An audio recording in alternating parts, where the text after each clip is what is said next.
اور حضرت موسیٰ علیہ السلام کے واقعے سے معلوم ہوتا ہے 2 وقت کی نماز کسی امت پر 3 وقت کی، 4 وقت کی، 5 وقت کی نماز فرض نہیں تھی. اس امت کو 5 وقت کی نمازیں دی گئی، اور ایک فرض کی تعبیر جو حضرت علی رضی اللہ تعالی عنہ نے کی کہ اگر کسی کا فرض و روزہ چھوٹ گیا، یعنی رمضان کا فرض و روزہ جان بوجھ کر کے چھوڑ دیا، تو اس ایک فرض و روزے کی قضا ایک روزے سے ہو جائے گی. لیکن اگر وہ یہ چاہے کہ رمضان کا جو روزہ مجھ سے چھوٹ گیا، قضا ہو گیا، اس کا اجر و ثواب اور اس کی خیرات و برکات مجھ کو پوری مل جائے، تو وہ ساری زندگی بھی روزہ رکھے گا. تو ایک فرض روزے کی جو نیکی ہے، اجر ہے، اور جو اس کی خیر و برکت ہے، زندگی بھر روزہ رکھ کر کے، نفل روزہ رکھ کر کے بھی اس کو نہیں ملے گی. فضائل نماز میں آپ نے سنا ہوگا، نماز جان بوجھ کر چھوڑنے پر یہ سزا ہے. آج تو پورا کا پورا محلہ سوتا رہتا ہے نا فجر کی نماز میں، پورا محلہ سوتا رہتا ہے. اور جس گھر میں کوئی نمازی ہوتا ہے وہ گھر سے نکلتا ہے تو یہ دیکھ کے نکلتا ہے کہ سب سو رہے، الا ماشاءاللہ کوئی ہماری ماں، بہن، بیٹی اٹھ جائے نماز کے لیے، پورا گھر سوتا رہتا ہے. اور سب جان بوجھ کر کے فرض نماز چھوڑتے، اور اس گناہ کا ہمیں کوئی احساس، کوئی نماز کے چھوٹنے کا یا چھوڑنے کا کوئی ملال بھی نہیں ہوتا. ابھی سردیوں کے موسم شروع ہوں گے، جب گھر سے فرض نماز کے لیے بڑے میاں نکلتے تو سونے والوں کا کمبل ٹھیک کر کے نکلتے، اچھی طرح اڑا کر کے.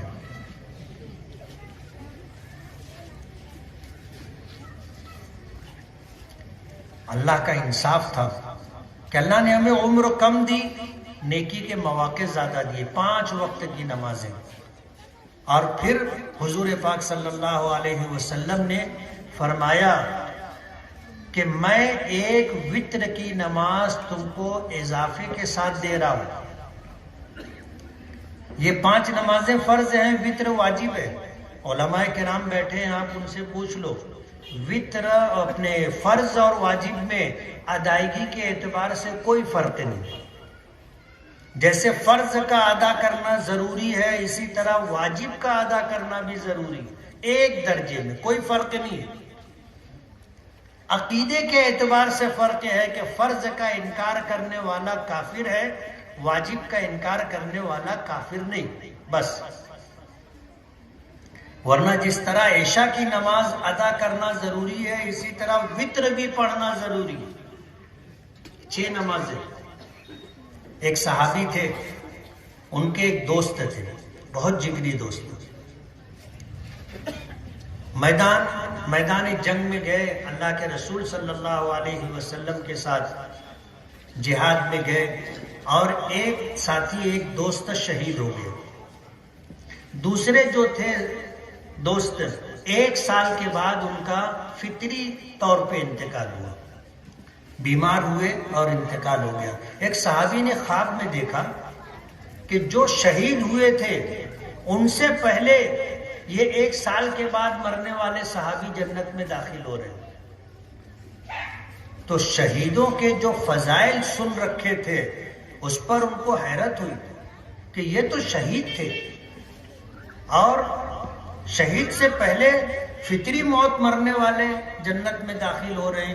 اللہ کے رسول صلی اللہ علیہ وسلم سے تذکرہ کیا، اپنی حیرت اور تعجب کا اظہار کیا، تو حضور پاک صلی اللہ علیہ وسلم نے فرمایا کہ اس میں حیرت کی کیا بات ہے؟ تم یہ نہیں دیکھتے کہ اس نے 1 سال کی نمازیں زیادہ پڑھی، 1 رمضان کے روزے مہینے بھر کے اس نے زیادہ رکھے، سال بھر اس نے اللہ کی عبادت کی، وہ کس کھانے میں آپ رکھو گے؟ تو پچھلی امتوں کو اللہ پاک نے اگر 1 نماز فرض کی تھی تو ہم پر 5 نمازیں فرض ہیں. ایک حضور نے ہمیں عطا فرمائی وتر کی نماز، 6 نمازیں. ان پر 1 روزہ فرض تھا، اللہ پاک نے ہمیں پورے رمضان کا روزہ عطا کیا اور رمضان کے مہینے میں شب قدر دے دی. اور شب قدر صرف حدیثوں سے ثابت ہے ایسا نہیں، بلکہ اللہ پاک نے قرآن پاک میں ایک سورت ہی سورت القدر کے نام سے نازل کی. انا انزلناہ فی لیلۃ القدر، اور پھر فرمایا ہی خیر من الف شہر، کہ یہ ایک رات 1000 مہینوں کی عبادت سے افضل ہے. اب آپ سوچو کہ ہم کو اللہ نے 60 سال کی زندگی دی. اگر ہم نے ایمانداری سے اللہ کی اطاعت و فرمانبرداری کرتے ہوئے رمضان کے روزے رکھے اور شب قدر کی تلاش کا اہتمام کیا اور اس ایک رات میں رات بھر عبادت کرنا ضروری نہیں ہے شب قدر پانے کے لیے. علماء نے تو یہاں تک کہ لکھا ہے کہ اگر کسی نے مغرب کی، عشاء کی اور فجر کی، یہ 3 نمازیں بھی باجماعت اگر ادا کر لی تو اللہ نے اس کو شب قدر عطا کر دی. ایک شب قدر 83 سال 4 ماہ سے بہتر ہے، اور 10 شب قدر، تھوڑا حساب بتاؤ نا آپ لوگ،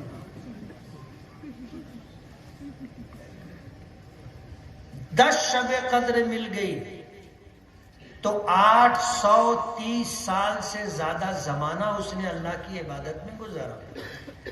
اب اس کو 10 کو 20 کر لو، پھر 20 کو 40 کر لو، اور پھر اس کو 60 کر لو.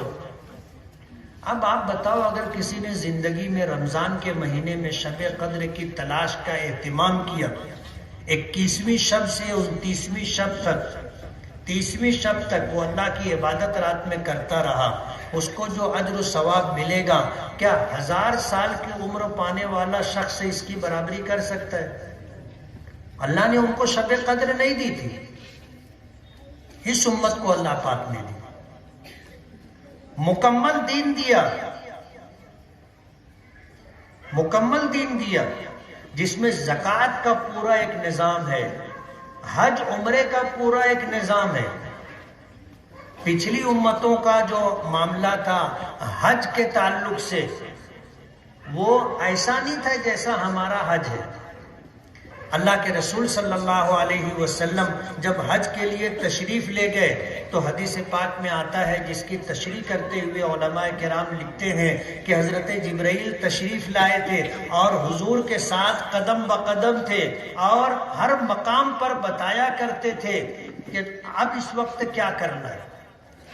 اللہ کے رسول صلی اللہ علیہ وسلم نے اپنے ساتھ حج کرنے والوں میں یہ اعلان کیا تھا، خذوا عنی مناسککم، کہ تم مجھ سے حج کرنے کا طریقہ سیکھ لو. مکمل حج ہمیں عطا کیا گیا. ہمیں تو اللہ پاک نے بے مانگے یہ ساری نعمتیں دی. اگر اتنا کرم ہم پر ہوا اور اس کے بعد بھی اگر ہم اللہ کی نافرمانی کرتے رہے اور اسی دنیا کو ہم سب کچھ سمجھتے رہے اور اسی دنیا کو بنانے کی اور اسی دنیا کو کمانے اور حاصل کرنے میں اپنی ساری زندگی ہم نے لگا دی، آخرت کی ہم نے فکر نہیں کی، تیاری نہیں کی، تو ہم سے بڑا بدنصیب کون ہوگا؟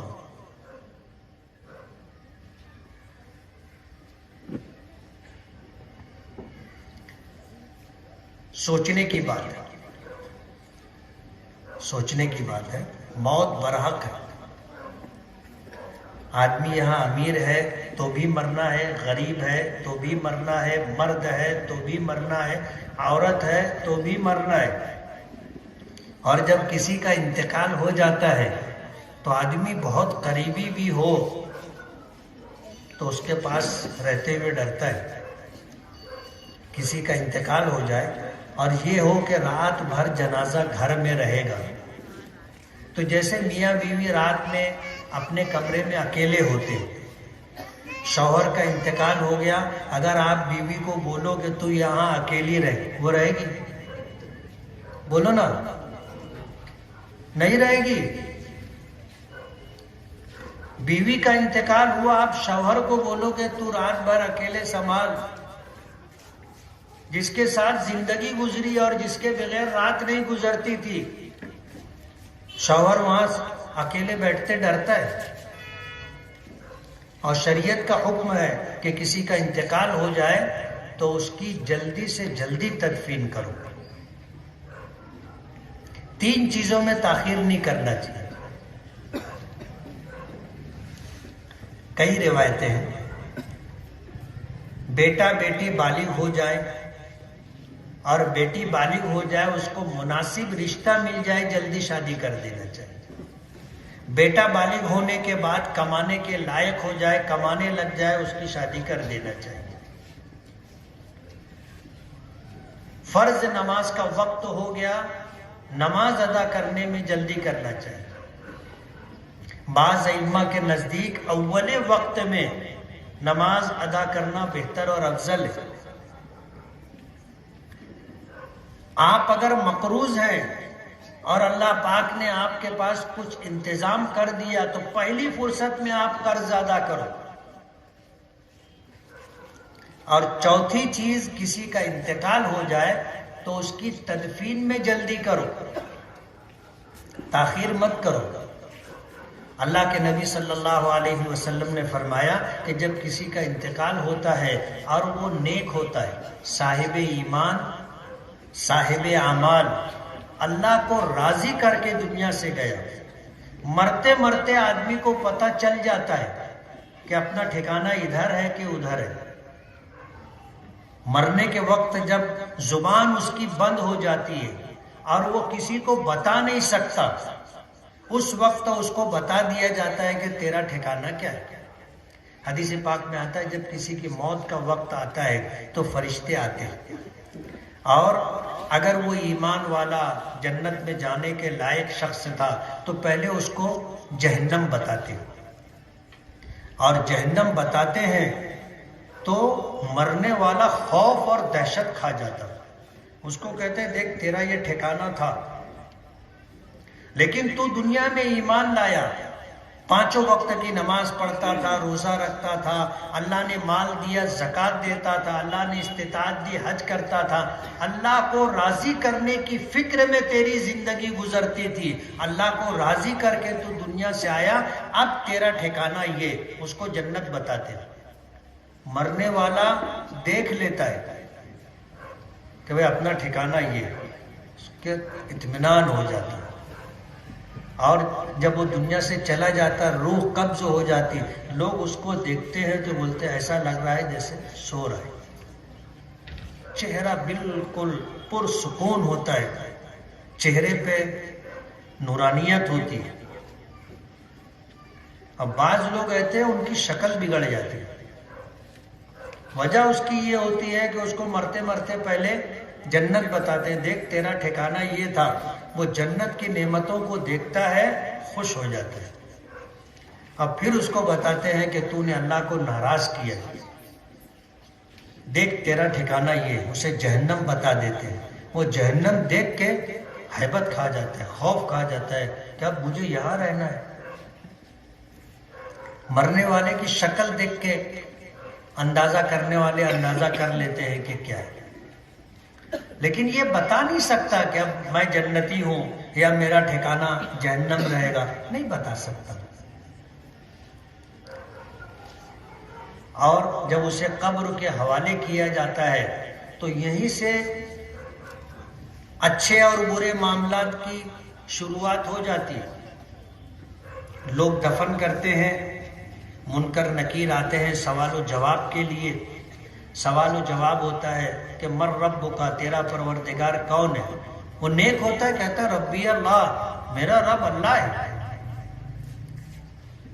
سے پوچھتے ہیں ما دینوں کا، تیرا دین کیا ہے. اس نے دنیا میں اسلام کو پسند کیا تھا، اسلامی حکموں پر زندگی گزاری تھی. وہ کہتا ہے دینی الاسلام، میرا دین تو اسلام ہے. پھر حضور پاک صلی اللہ علیہ وسلم کی شبیہ مبارک بتائی جاتی ہے کہ ما تقول فی ھذا الرجل، ان کے بارے میں تو کیا کہتا ہے، کیا عقیدہ ہے تیرا. وہ صاحب ایمان ہوتا ہے، کہتا ہے ھذا نبینا ھذا رسولنا جاءنا بالبینات والہدی فآمناہ وصدقناہ، کہ یہ تو ہمارے نبی اور رسول ہیں، یہ ہمارے پاس دین لے کر کے آئے، قرآن لے کر کے آئے، ہدایت کی باتیں لے کر کے آئے، ہم ان پر ایمان لائے، ہم نے ان کی باتوں کی تصدیق کی۔ حدیث پاک میں آتا ہے کہ پھر وہ فرشتے کہتے ہیں نم کنومت العروس، سو جا، جیسے دلہن بے خوف سوتی ہے تو بھی سو جا۔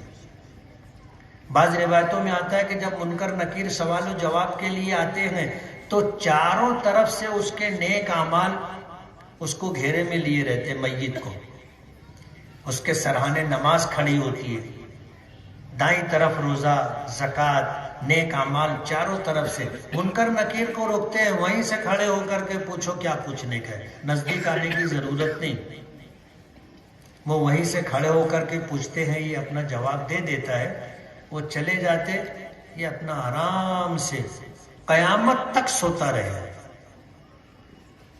حدیث پاک میں آتا ہے یہ نیک آدمی جب سور پھونکا جائے گا اٹھے گا تو اس حال میں اٹھے گا کہ اسے ایسے لگا تھا کہ میں جلدی اٹھ گیا۔ جیسے ہم لوگ 6 گھنٹہ 8 گھنٹہ سونے کے عادی ہیں اور کسی کو 2 ہی گھنٹے پہ 3 ہی گھنٹے پہ اٹھا دیا جائے تو کیا کیفیت ہوتی ہے؟ جلدی اٹھا دیا جائے تو آدمی کو لگتا ہے نیند پوری نہیں ہوئی، تو ان کو ایسا لگے گا عالم برزخ میں رہتے ہوئے سینکڑوں ہزاروں سال سوتا رہے گا، لیکن جب دوسرا سور پھونکا جائے گا اور جان اس میں ڈالی جائے گی، یہ اٹھے گا تو ایسا لگے گا کہ مجھے جلدی اٹھا دیا گیا۔ اس کے برعکس مرنے والا اگر ایمان سے محروم رہا، اعمال سے خالی رہا، اللہ کو ناراض کر کے گیا، تو پھر قبر اس کو کہتی ہے تو بہت منحوس آدمی ہے، میری پیٹھ پہ جتنے لوگ چلتے تھے ان میں مجھے تجھ سے سب سے زیادہ نفرت اور عداوت ہے، آج تو میرے پاس آیا ہے، میرا سلوک دیکھے گا۔ اور قبر اس کو ایسا دباتی ہے، حضور نے بتایا عمل کر کے کہ اس کی پسلیاں آپس میں ایسے گھس جاتی ہیں، تو قبر اس کو ایسے دباتی ہے زور سے، وہ چیختا ہے، چلاتا ہے، اس کی آواز انسان اور جنات کے علاوہ تمام مخلوقات سنتی ہے، اور قیامت تک اس کے ساتھ قبر کا عذاب ہوتا رہے گا، اور قبر کا عذاب برحق ہے۔ ہمارے عقیدوں میں سے ایک عقیدہ ہے، حضور نے فرمایا عذاب القبر حق، کہ قبر کا عذاب برحق ہے۔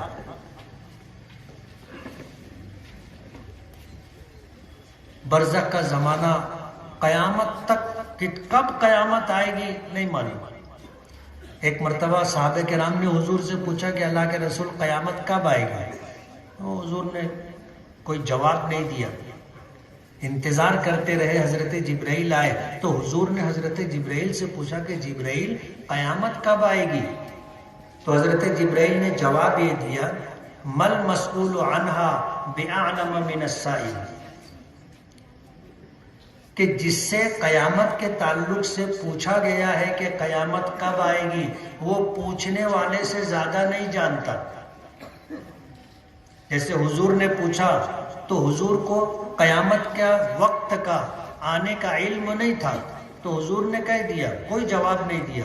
حضرت جبرائیل سے پوچھا تو حضرت جبرائیل کے کہنے کا مطلب یہ ہے کہ جتنی معلومات آپ کو ہے اتنی مجھ کو بھی ہے، اس سے زیادہ نہیں۔ آپ کو قیامت کے آنے کا علم نہیں ہے، مجھ کو بھی نہیں، کب آئے گی مجھے پتہ نہیں۔ اب یہ برزخ کا زمانہ، صدیوں کا زمانہ، ہزاروں سال آدمی قبر میں ہوگا۔ اگر قبر کا عذاب ہو رہا ہے تو قیامت تک عذاب ہوتا رہے گا۔ یہ زندگی بہت مختصر ہے، ہمیشہ رہنے والی نہیں ہے۔ 60-70 سال کی عمر ہے۔ آپ کے یہاں یولے میں روزانہ ایک آدھ میت تو ہوتی ہوگی، ہوتی ہے کہ نہیں ہوتی؟ بولو نا، ہمارے مالیگاؤں میں ایوریج 10 سے 12 لوگوں کے انتقال کا ہے. اور یہ ابھی 2-3 سال پہلے کورونا تھا نا، ایک دن میں 50 لوگ مرے، 60 لوگ مرے. فون کی گھنٹی بجتی تھی، گھبراہٹ ہونے لگتی تھی کہ پتہ نہیں کس کے مرنے کی خبر آئی.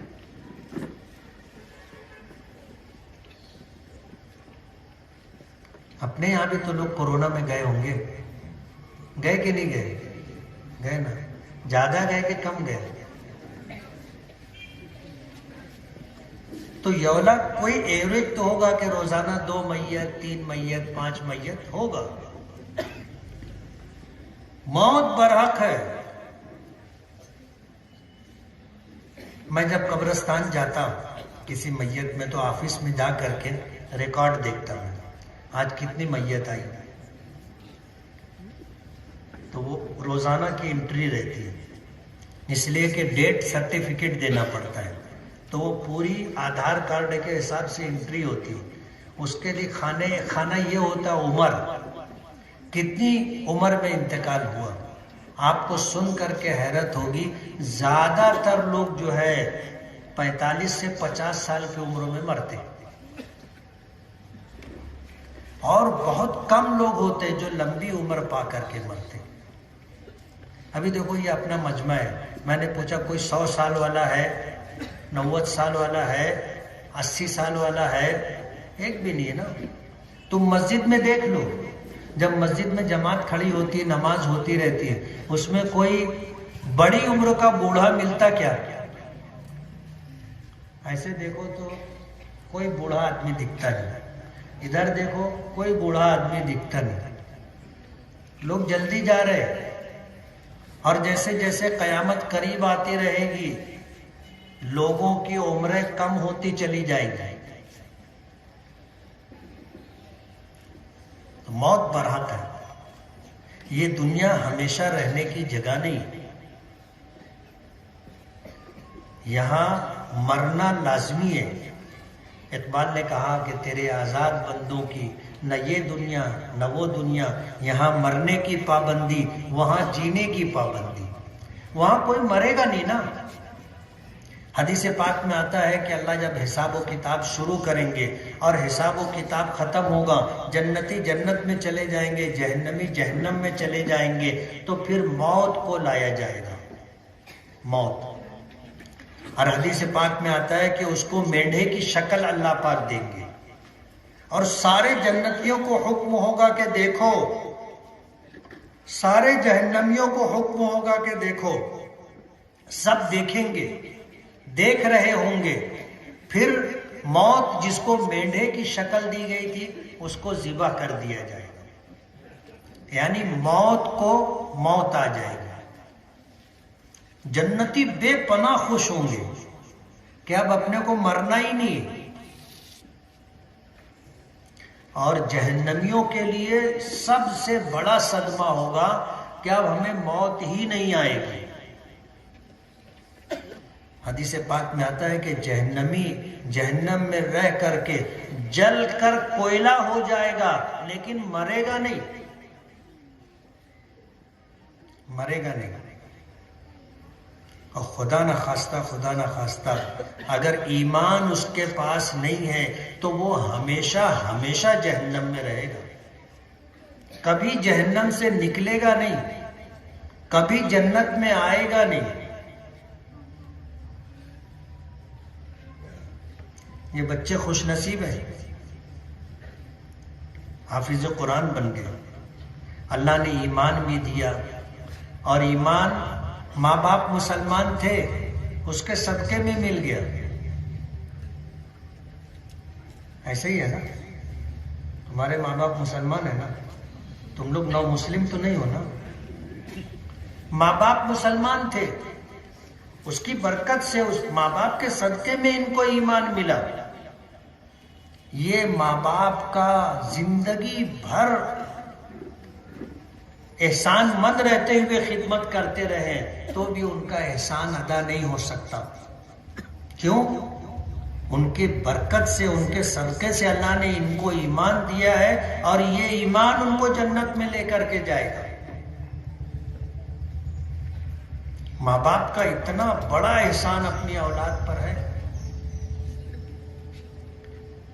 خوش نصیب ہیں وہ لوگ جن کے ماں باپ ہیں، اور خوش نصیب ہیں وہ لوگ جو اپنے ماں باپ کی قدر و منزلت کو پہچانتے ہیں، ان کا احترام کرتے، ان کی عزت کرتے، ان کی فرما برداری کرتے، ان کے آگے زور سے نہیں بولتے، ان کی باتوں کا پلٹ کر جواب نہیں دیتے، ان کے حکم کی تعمیل کرتے ہیں۔ خوش نصیب ہیں وہ لوگ۔ اسی لیے تو حضور نے فرمایا کہ ماں کے قدموں کے نیچے جنت ہے، اور باپ جنت کا دروازہ ہے۔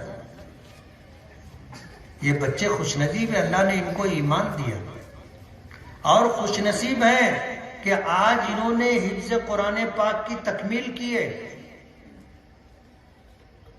قرآن کریم اللہ کا کلام ہے، قرآن کریم اللہ کا کلام ہے، اور اس کے ایک ایک حرف پر آدمی تلاوت کرے تو ایک ایک حرف پر اللہ اجر عطا کرتے، 10 نیکیاں اللہ پاک دیتے، اور اگر نماز میں پڑھے تو ہر حرف پر کم سے کم 100 نیکیاں ملتی ہیں۔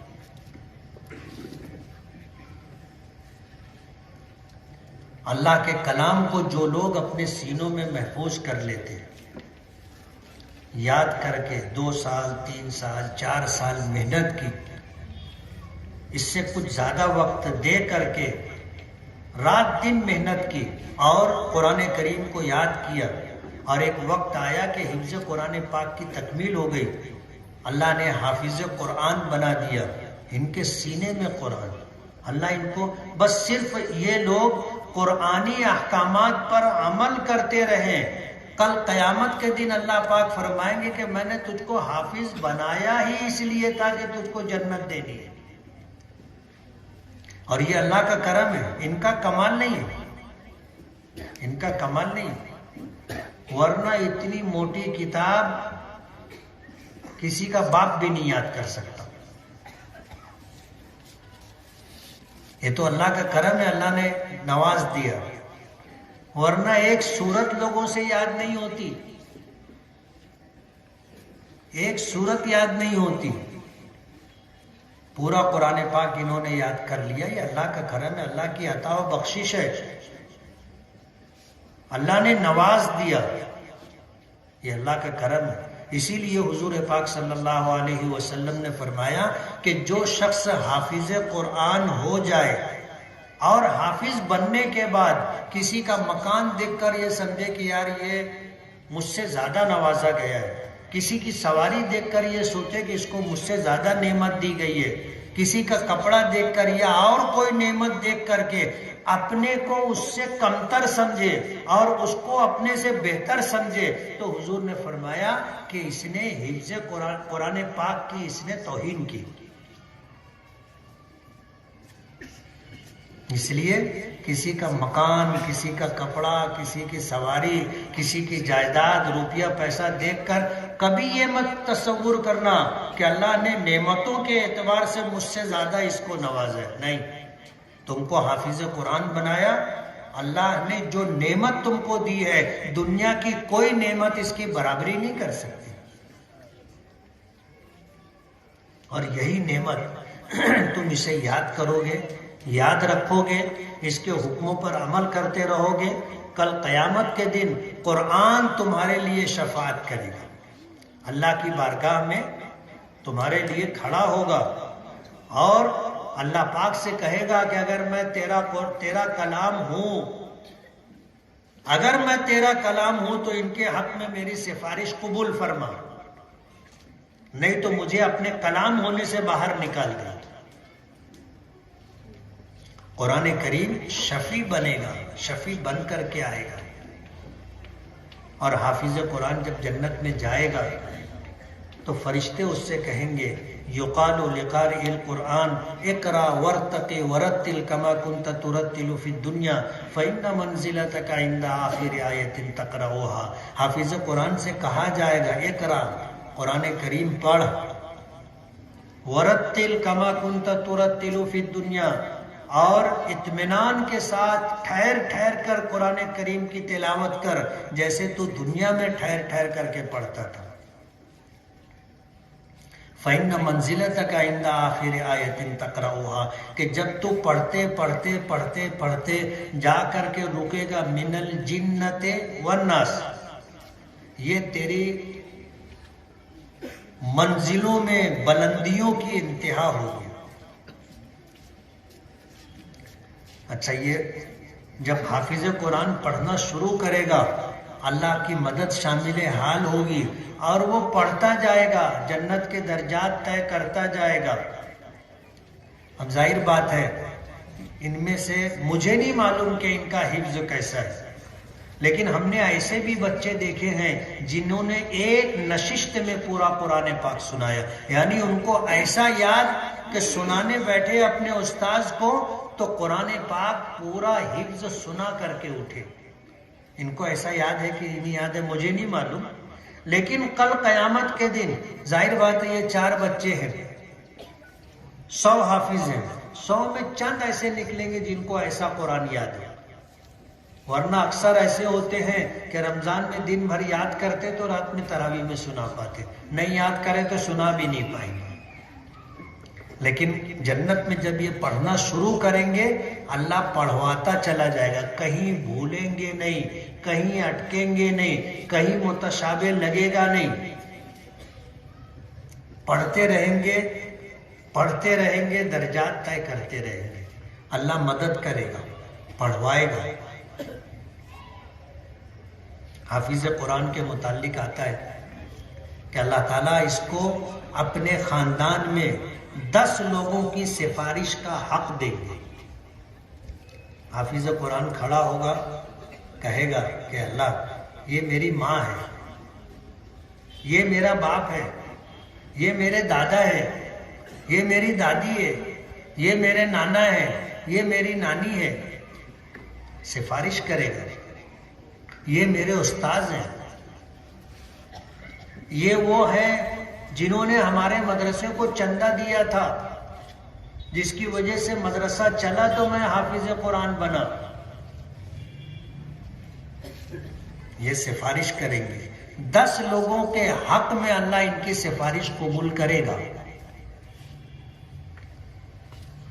اور یہ بہت بڑی بات ہے، میدان محشر میں کوئی کسی کا پرسان حال نہیں ہوگا، سب کو اپنی پڑی ہوگی کہ میرا کیا ہوگا. ایسے موقع پر حافظ قرآن 10 لوگوں کو اپنے ساتھ جنت میں لے کر کے جائے گا. آج حافظ قرآن کی قدر نہیں، ان کی قدر تو کل میدان محشر میں معلوم پڑے گی نا. جب یہ سفارش کے لیے کھڑا ہوگا تو سارے خاندان کے لوگ ایسے آگے کھڑے رہیں گے کہ یہ حافظ کی نظر میرے اوپر پڑ جائے اور یہ بول دے کہ یہ میرے چچا ہے، یہ میرا بھائی ہے، یہ میرے تایا ہیں، یہ میرے بڑے ابا ہیں. لوگوں کو آس ہوگی، امید ہوگی کہ اس کے ایک اشارے پر اپنی قسمت کا فیصلہ. حافظ قرآن کو اللہ اتنا اعزاز عطا کریں گے. دنیا میں کسی کو کسی بڑے آدمی سے ذرا سا تعلق ہو جاتا تو وہ آپ میں نہیں رہتا نا. آپ کے یولے کے اندر جو پی آئی ہوگا، اگر کسی کا تعلق ہوگا ایسا کہ وہ یہ بولے اور وہ مان لے وے تو اس کا کالر بہت ٹائٹ رہتا نا، بہت ٹائٹ رہتا. اور لوگ بولتے یار اس کی پہنچ ہے، صاحب سے اس کا تعلق ہے. کچھ گڑبڑ ہوئی تو لوگ اس کے گھر پہ پہنچ جاتے، صاحب تھوڑا بولو. اور وہ بھی بہت ٹائٹ بیٹھا رہتا ہے کہ ہاں ہاں میں ہی بولوں گا. حافظ قرآن 10 لوگوں کو جنت میں لے کے جائے گا. اس لیے میں تو کہتا ہوں کہ خود حافظ بنو. جو علماء کرام آج اس وقت یہاں ہے، اگر حافظ قرآن نہیں ہے تو میں ان سے کہوں گا کہ آپ حفظ کرو، خود حافظ بنو. اور بن سکتا ہے آدمی. ہر آدمی کے پاس اگر وہ یہ ٹھان لے، طے کر لے کہ مجھ کو حافظ بننا ہے، تو وہ اپنی 24 گھنٹوں میں سے کچھ وقت نکال سکتا ہے اور یاد کر سکتا ہے. نہیں 3 سال، 5 سال میں، 10 سال میں، 15 سال میں، 20 سال میں حفظ پورا کر سکتا نا. اور اگر زندگی وفا نہیں کی لیکن اس کی نیت تھی حافظ قرآن بننے کی، اللہ تعالیٰ کل حفاظ کے ساتھ ان کو مشہور فرمائیں گے. اس لیے خود حافظ بنے. ایمان اللہ نے دیا ہے، اپنے کو اطاعت فرما برداری، اللہ کے حکموں کی تعمیل، قرآن کریم یاد کرنا اپنے اختیار کی بات ہے. اپنے یہ کریں، اپنا کہتے ہیں نا بل ہو تو اپنا، کسی کی محتاجگی نہیں. میدان محشر میں آدمی حافظ ہے بس انشاءاللہ جنت میں جائے گا. عالم ہے حافظ نہیں ہے، حفظ کریں. اور آپ سے بھی میں یہ کہنا چاہوں گا، اپنی ماں اور بہنوں سے بھی کہنا چاہوں گا، قرآن کریم یاد کرو، نیت کرو کہ میں حافظ بنوں گا، میں حافظ قرآن بنوں گی. نیت کرو. روزانہ ایک آیت بھی یاد کرو گے تو ایک دن ایسا آئے گا کہ آپ حافظ ہو جائیں گے. اور اگر نہیں ہوئے تو بھی اللہ حفاظ کا مقام عطا کریں گے. کریں گے. ہمت کی بات ہے، مگر ہم کو نیت کرنا ہے اور ایمانداری سے روزانہ کچھ نہ کچھ یاد کرنا ہے. آپ حافظ قرآن بن گئے، آپ سمجھ لو کہ کیا ملنے والا ہے. کتنی فیس ہے مدرسے میں؟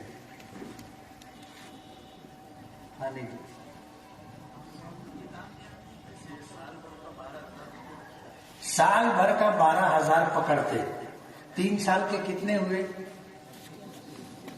36,000. آپ اس کو 50,000 پکڑ لو، بلکہ میں تو یہ کہوں گا آپ اس کو 1,00,000 روپیہ پکڑ لو. 1,00,000 روپیے میں اگر ایک حافظ تیار ہو گیا تو آپ کو جنت کتنے میں پڑی؟ زور سے بولو نا. اس سے سستا سودا ہے. آپ کو یولے میں 12-25 کا پلاٹ نہیں ملے گا.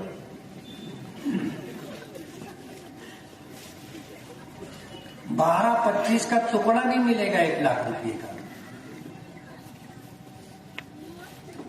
لیکن اگر آپ نے کسی بچے کو حافظ قرآن بنایا، اس کے اوپر آپ نے خرچ کیا، تو یہ سمجھ لو کہ آپ کو 1,00,000 روپے کے اندر جنت ملے گی. کتنے لوگ جنت لینے کے لیے تیار ہیں؟ ہاتھ اٹھاؤ. بہت لوگ نہیں اٹھائے، ان کو نہیں جانے گا کہ جنت میں. اپنی بستی کے مدرسے کو ہر سال آپ طے کر لو کہ مجھے اتنا دینا ہے تاکہ میرے پیسے سے بچے حافظ قرآن بنے.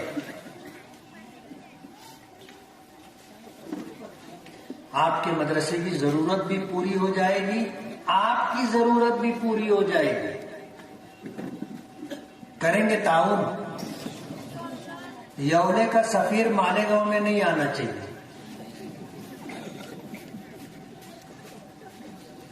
یولے کا سفیر مالیگاؤں میں نہیں آنا چاہیے. اپنے یولے کے مدرسے 1 2 3 4 جو بھی ہو، ان کا خرچ آپ کو اٹھانا ہے. اٹھائیں گے؟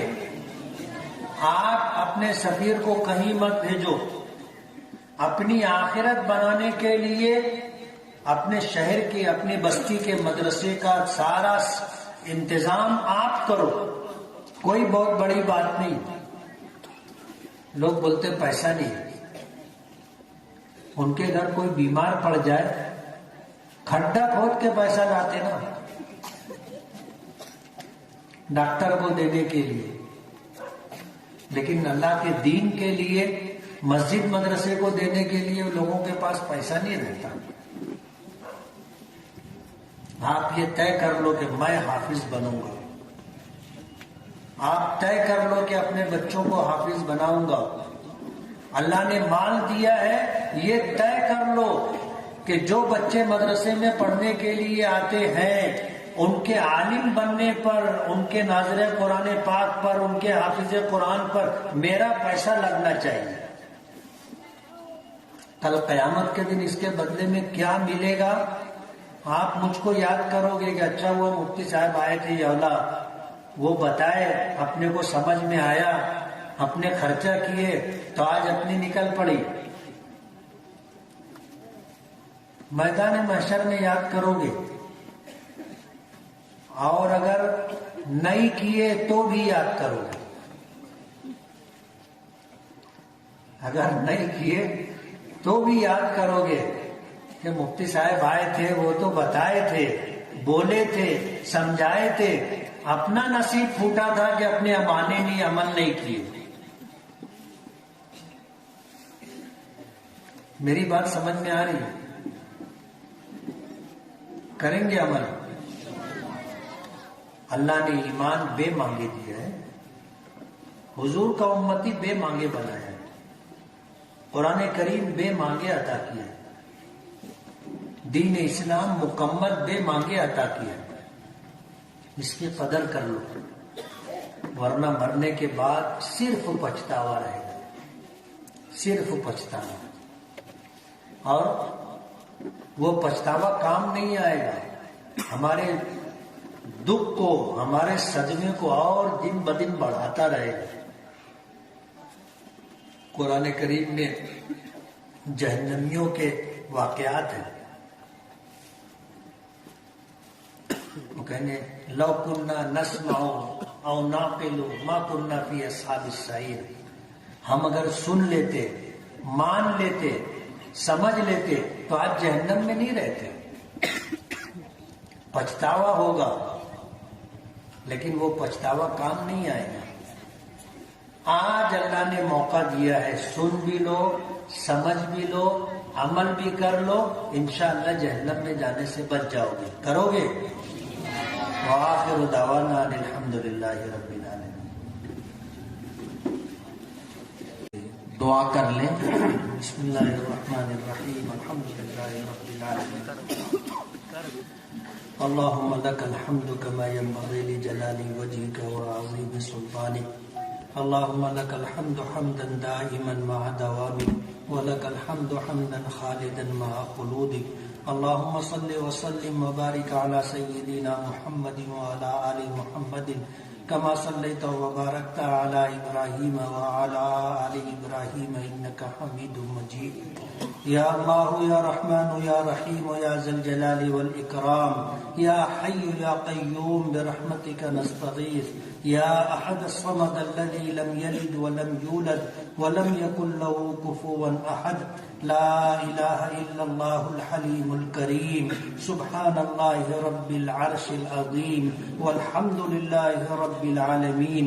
نسألك موجبات رحمتك وعزائم مغفرتك والغنيمة من كل بر والسلامة من كل إثم.